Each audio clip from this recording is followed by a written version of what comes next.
Halo. Udah kangen belum didongengin sama Mas? Sini ya, Mas dongengin lagi ya. Mau? Sini. Kali ini Mas mau dongengin kamu kisah tentang cerita rakyat Batu Menangis. Mau tahu nggak ceritanya? Mau? Oke, dengerin ya.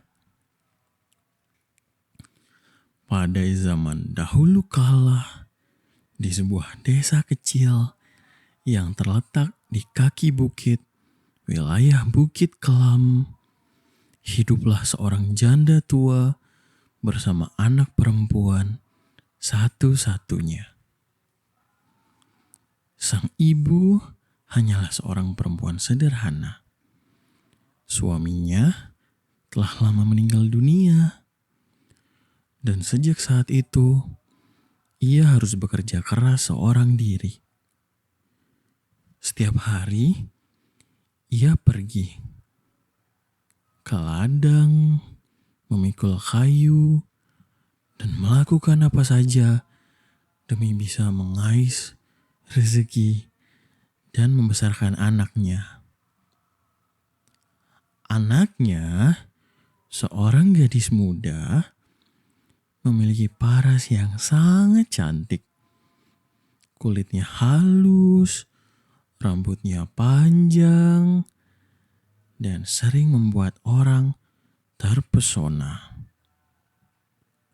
Namun, sayangnya, kecantikan itu tidak diiringi dengan hati yang baik. Gadis itu sangat malas. Ia tidak pernah membantu ibunya bekerja. Benar. Saat ibunya mencangkul di ladang, ia hanya duduk bersantai. Saat ibunya memasak, ia hanya menunggu makanan siap. Dan yang paling menyedihkan, ia juga malu mengakui ibunya. Anak gak bener nih mana. Suatu hari, seperti biasa, sang ibu mengajak anaknya pergi ke pasar. Mereka berjalan kaki menyusuri jalan tanah yang panjang. Sang ibu berjalan sambil memikul keranjang berat di punggungnya. Pakaian sederhananya sudah sangat usang. Sementara sang anak berjalan di depan, mengenakan pakaian lebih bagus. Ia sengaja berjalan terpisah, menjaga jarak dari ibunya. Di tengah perjalanan, mereka bertemu dengan beberapa orang di desa. Salah satu dari mereka tersenyum kepada gadis itu dan bertanya, "Hai gadis cantik, siapa wanita tua di belakangmu itu?" Sang gadis terdiam sesaat. Ia melirik ibunya, lalu wajahnya berubah dingin. Dengan nada meremehkan, ia menjawab, "Oh, itu cuma pembantuku doang."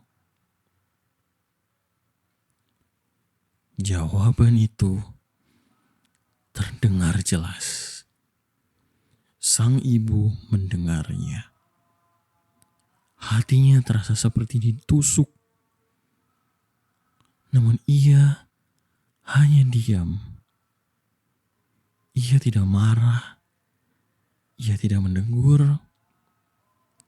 Ia hanya menundukkan kepala dan terus berjalan. Beberapa waktu kemudian, mereka bertemu lagi dengan orang lain. Orang itu kembali bertanya, "Hei gadis cantik, apakah itu ibumu?" Kali ini, sang gadis menjawab dengan lebih cepat, Bukan, dia cuma pelayanku aja. Sekali lagi, sang ibu mendengarnya. Air matanya mulai mengalir perlahan. Namun ia tetap diam. Ia masih berharap mungkin anaknya akan berubah. Mungkin anaknya akan sadar. Namun harapan itu hancur lebur saat mereka bertemu dengan orang ketiga. Orang itu tersenyum ramah dan bertanya, "Siapa wanita tua itu?" Ia terlihat sangat lelah. Gadis itu menjawab dengan penuh rasa malu, "Aku gak kenal sama dia, siapa emang?"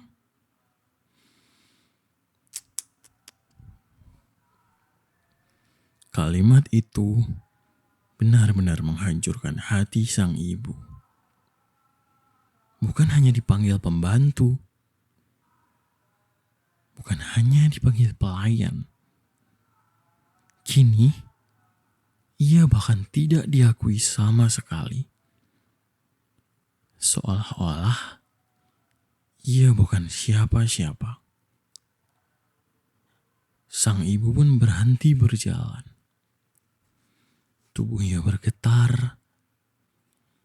Ia menatap anaknya dengan mata yang dipenuhi luka dan kesedihan. Air mata mengalir di pipinya. Dengan suara bergetar, ia berdoa di dalam hati. "Ya Tuhan, aku telah membesarkan anak ini dengan penuh kasih dan sayang. Aku bekerja siang dan malam demi dirinya. Tapi ia malu mengakui aku sebagai ibunya." Ia terisak sedih. "Jika memang aku tidak pantas menjadi ibunya, maka hukumlah anak ini. Berikanlah dia pelajaran agar ia tahu arti durhaka kepada orang tua." Langit tiba-tiba menjadi gelap. Angin bertiup kencang. Tanah di sekitar terasa bergetar. Gadis itu terkejut. Ia merasakan sesuatu yang aneh pada tubuhnya. Kakinya terasa berat. Ia mencoba melangkah, namun kakinya tidak bisa bergerak. Ia melihat ke bawah, terkaget dan menjerit, "Ibu, apa yang terjadi padaku?" Kakinya perlahan berubah menjadi batu. Gadis itu sangat panik.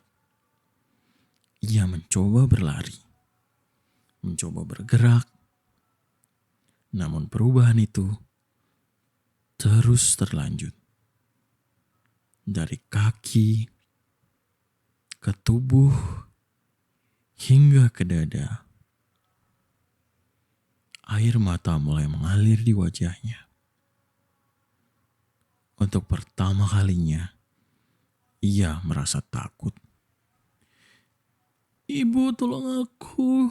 Maafkan aku, Ibu." Sang ibu hanya bisa menangis. Hatinya hancur melihat anaknya. Namun semua sudah terlambat. Gadis itu menangis semakin keras. Air matanya terus mengalir. "Ibu, aku menyesal, maafkan aku, Ibu." Namun tubuhnya terus berubah sedikit demi sedikit hingga akhirnya seluruh tubuhnya menjadi batu. Yang tersisa hanyalah sebuah batu besar berbentuk menyerupai seorang gadis yang berdiri. Dan dari batu itu masih terlihat bekas aliran air, seperti air mata yang mengalir. Seolah-olah batu itu masih menangis. Karena itulah masyarakat setempat menyebutnya batu menangis. Ih, takutnya. Itu makanya gak boleh jadi anak, gak boleh durhaka kayak gitu ya. Emang dasar. Makasih ya udah mau dengerin dongeng hari ini. Selamat tidur. Bye-bye.